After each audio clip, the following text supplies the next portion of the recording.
ഫുട്ബോളിൽ 2 പതിറ്റാണ്ടുകളായി ആധിപത്യം പുലർത്തുന്ന ഇതിഹാസ താരങ്ങളാണ് ക്രിസ്ത്യാനോ റൊണാൾഡോയും ലയണൽ മെസ്സിയും. ഇവരിൽ ഏറ്റവും മികച്ച താരമാരാണെന്ന് ഫുട്ബോൾ ലോകത്ത് എല്ലാ കാലത്തും സജീവമായി നിലനിൽക്കുന്ന ചർച്ചാ വിഷയമാണ്. ഇപ്പോൾ ഗോട്ട് ഡിബേറ്റിൽ ഇരു താരങ്ങളെയും പിന്നിലാക്കി മറ്റൊരു ഇതിഹാസത്തിന്റെ പേര് പറഞ്ഞിരിക്കുകയാണ് ബ്രസീൽ ഫുട്ബോൾ ടീം പരിശീലകൻ കാർലോ ആഞ്ചലോട്ടി. മെസ്സി, റൊണാൾഡോ എന്നീ താരങ്ങളെ മറികടന്നുകൊണ്ട് ബ്രസീലിയൻ ഇതിഹാസം പെലെയാണ് ആഞ്ചലോട്ടി ഫുട്ബോളിലെ ഏറ്റവും മികച്ച താരമായി തെരഞ്ഞെടുത്തത്.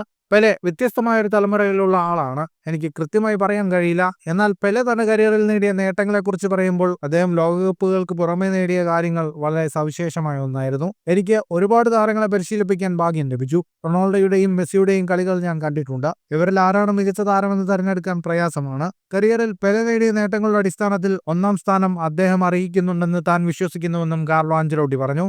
ലോക ഫുട്ബോളിൽ ഐതിഹാസികമായ പ്രകടനങ്ങളിലൂടെ തന്റേതായ സ്ഥാനം കെട്ടിപ്പടുത്തുയർത്തിയ താരമാണ് പെലെ. 1956 മുതൽ 1977 വരെയുള്ള കാലയളവിലാണ് പെലെ ഫുട്ബോളിൽ നിറഞ്ഞു നിന്നത്. ബ്രസീലിനായി 3 ലോകകപ്പുകൾ നേടിക്കൊടുക്കാനും പെലെക്ക് സാധിച്ചിട്ടുണ്ട്. അതേസമയം മെസ്സിയും റൊണാൾഡോയും ഇപ്പോഴും ഫുട്ബോളിൽ മിന്നും പ്രകടനങ്ങളാണ് തങ്ങളുടെ ടീമുകൾക്ക് വേണ്ടി നടത്തിക്കൊണ്ടിരിക്കുന്നത്. ഫുട്ബോൾ ലോകത്തെ കൂടുതൽ വാർത്തകൾക്കും വിശേഷങ്ങൾക്കുമായി സ്പോർട്സ് കഫേ സബ്സ്ക്രൈബ് ചെയ്യുക.